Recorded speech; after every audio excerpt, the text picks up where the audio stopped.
Thanks and welcome to join me on the 6:15. I'm Kejan Henry Actively. We begin with our headlines.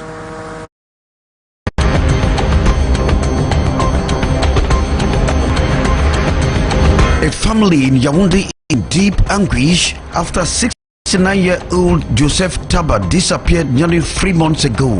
The retired military officer left home to photocopy his passport and never returned. His wife and children are now pleading with the public for help. Stakeholders in the northwest region are sounding the alarm over worsening development setbacks. From poor road networks to insecurity disrupting education, the recent visit of the Prime Minister provided a rare chance for locals to plead for urgent government action. And a Kondotiti beach, once a vibrant coastal hub in the southwest region, is now on the brink of economic collapse. Years of conflict and the rise of illegal maritime routes have crippled trade, leaving local businesses and communities struggling to survive. Welcome to the 6:15 news, coming to you live from our studios in Douala.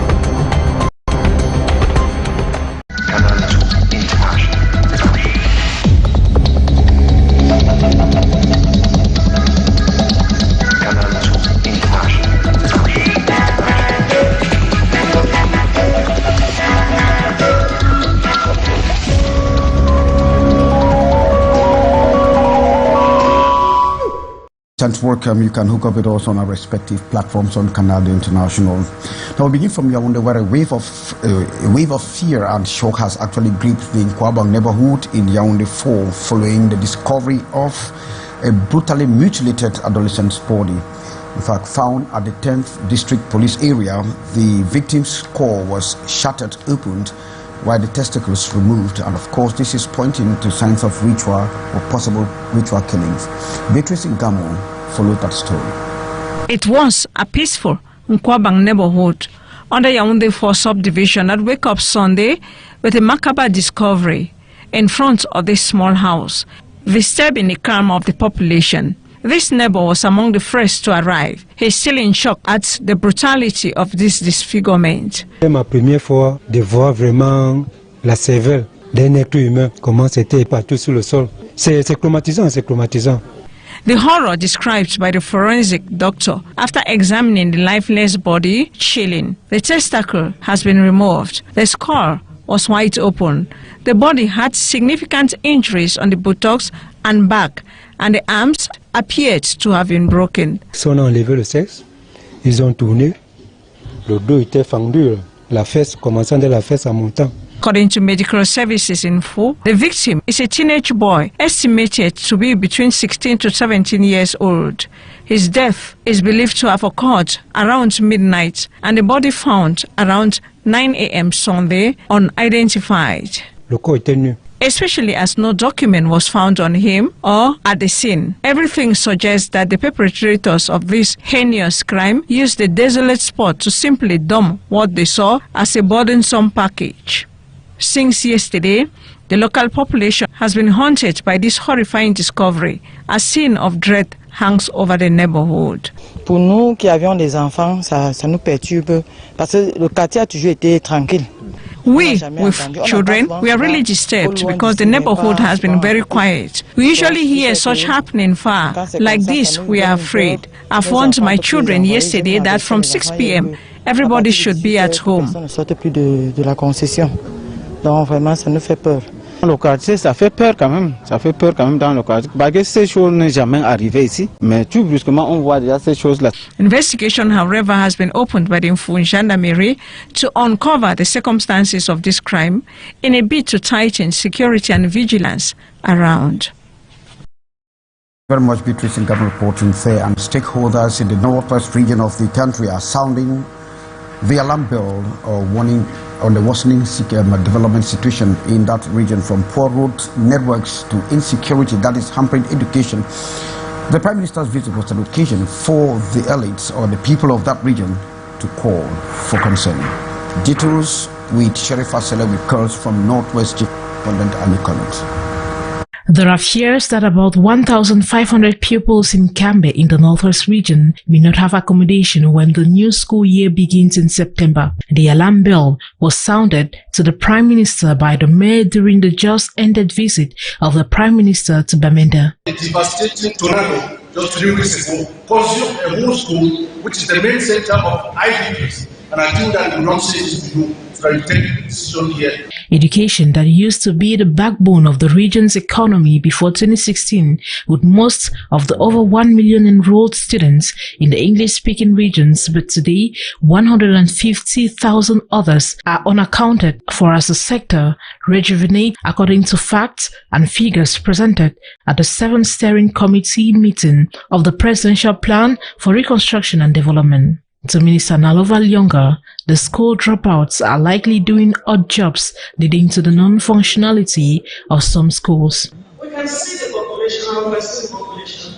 We can work out to find a way. We have to see what the brain drain is doing to our population. Meanwhile, bad roads continue to slow down the region's development pace, and the President of the Northwest Regional Assembly has put up a strong plea to the Prime Minister. The ring road far advanced into Ndonga Mantum, Menchum Division is demanding that the conclusion phase takes off from Bamenda to Wum. We have a possibility as a community, the people, first of all, to say what is bothering us, because you can't get your problems adequately addressed if you don't put them on the table. For a region thirsty for development, education and roads are key drivers for human and economic evolution.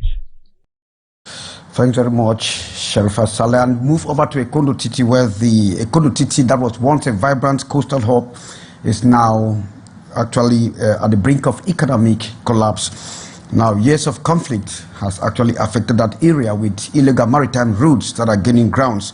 And of course, it has crippled the economy and businesses of that environment. Ambo Gladys. The Kondotiti Beach, once the beating heart of trade and transit in the Ndem Division, has lost much of its former energy. The beach used to serve as a vital connection point with boats ferrying people and goods between Cameroon and neighboring Nigeria. But today, the scene has changed dramatically. Operators at the beach blame this on a combination of factors. So we had Makassi crisis, we have Operation Dorad, we have Makassi crisis, we have so many things that slow down this beach. Ambazonia crisis is affecting us here. Then secondly, in the river, we have the problem of militants.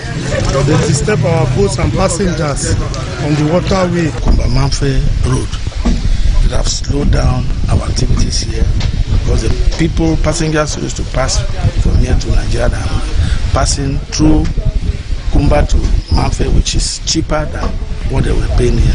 Thirdly, we have some smuggle beaches around us. A government ban on the exports of certain goods worsened the situation. Products like palm oil, cocoa, and what have you, they have been rendered contraband because of this crisis. By then, we had good work here. We are having carton work, which we load awara, we load rice, we load cocoa, and all the rest. The place was booming and everywhere was smart. But for now, we have enough difficulties. The ripple effects are evident. Steve Doros, locally Mbambes, who depend on offloading and loading boats, now roam the area hoping for rare job opportunities. We carry some more people that handbag put for boats. Since it go now more than 3 months, there is no enough movement. It comes from the workplace, we visit in the evening time, no work. At first, we were having some difficulties concerning the pirates and all the rest, but now, for now, I think that problem has been solved. Security measures put in place by defense forces have helped keep the beach relatively safe. The marine crew, they are doing a tremendous job in the sea. They are also a support to the bee and also the gendarmes in barracks. They are now calling on government and local authorities to invest in rebuilding infrastructure, regularize transport routes, and reopen access to essential markets. I'm Gladys Dibang reporting. Thanks very much. And in Mabanda, that is in Douala 4 district, the people are grappling with severe flooding during the rainy season. Of course, this has turned their everyday life into very dangerous ordeals. Locals are pleading for government intervention. Sherifa Saleh.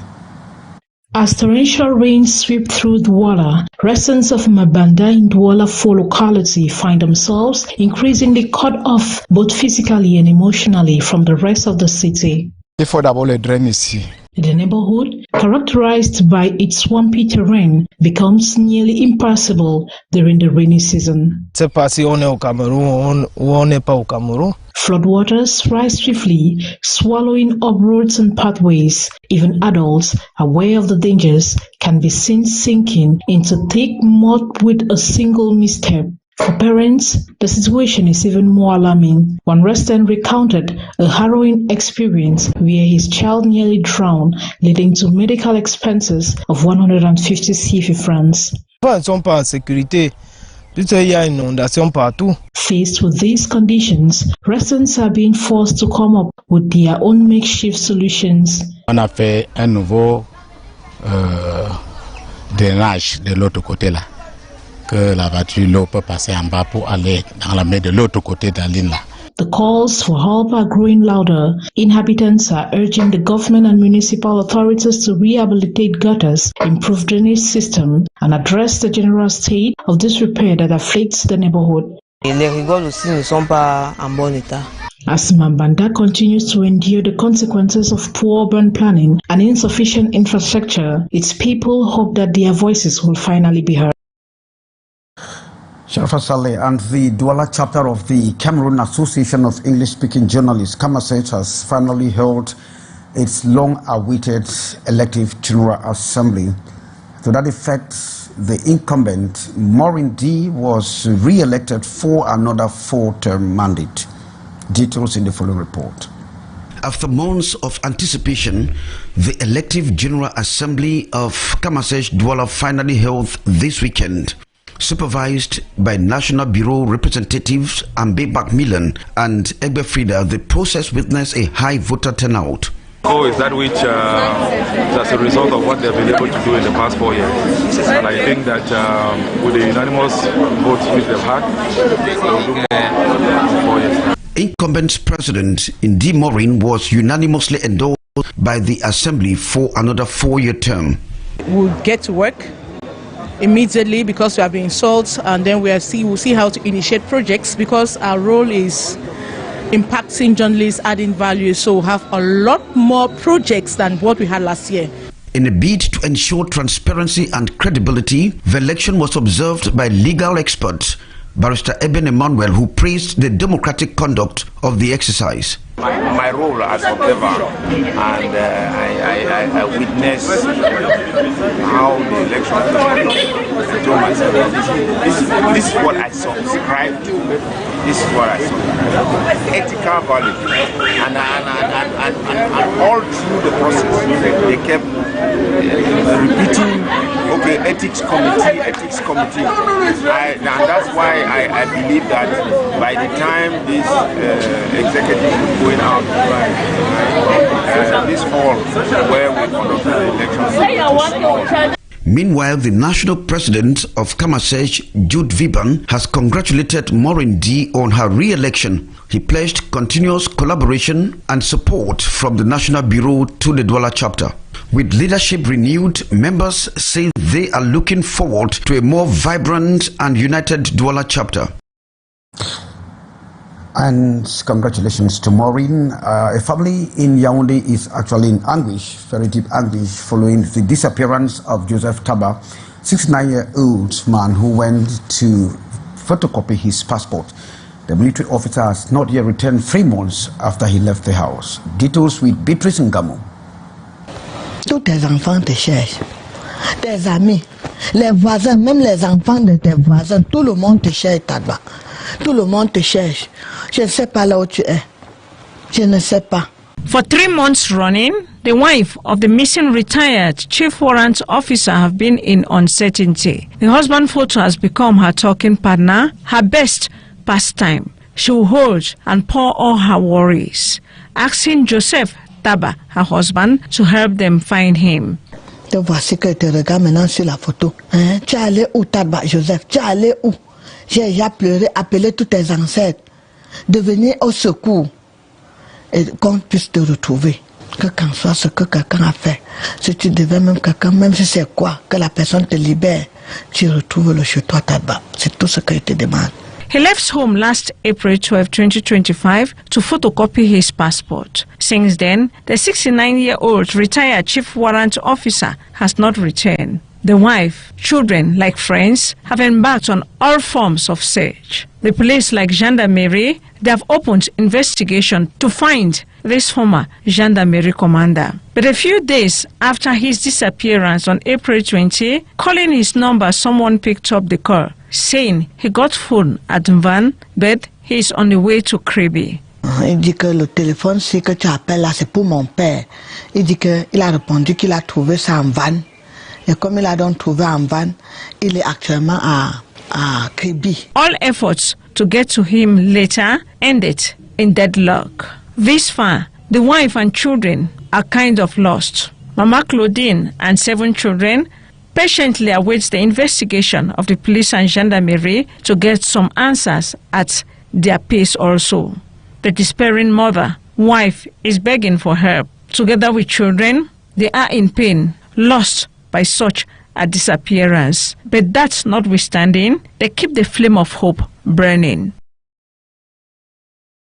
Thanks very much, Petri, touching there. And we have sports in this newscast as Cameroon sweeps too many medals at the Semak Nambudu competition. The details we have at the Bonaventure. Please put your hands together. Can we make some noise? Cameroon reaffirms its supremacy as king of the craft in the Central African sub-region when it comes to Nambudo. Team Cameroon topped the Semak Nambudo tournament with 18 gold medals in both the male and female categories. C'est ma première sélection et je suis très content de commencer cette première sélection avec une médaille. Et j'espère que avec beaucoup de travail, je vais progresser pour terminer les compétitions avec plus de médailles. Mes coachs et mes coéquipiers, parce que sans eux, je ne saurais pas arriver là. Je remercie également l'État du Cameroun de nous avoir permis de représenter ce cher et beau pays. The two-day tournament was characterized by a display of kata and jurandori executed under the supervision of representatives of the World Nambudo Federation. Il y a une seule place au sommet. On ne pouvait pas porter la Centrafrique et le Tchad sur notre dos. Au sommet, il y a une seule place. Il fallait gagner et le regard de la World Nambudo Federation et de la Confédération camerounaise de Nambudo nous évaluer la communication, évaluer la qualité de l'organisation qui, ils ont dit, cette organisation était exemplaire comme d'habitude. Thanks to Cameroon's dominance of Nambudo in Africa, the country has won the bid to host the 2026 Nambudo World Cup from October 1 to October 4. At Bonaventure, now closing this edition of the 6:15 with me, Kejan Henry Atimbebi. Thank you for being there with us. Coming up, Lee Piju with the brief, the actuality.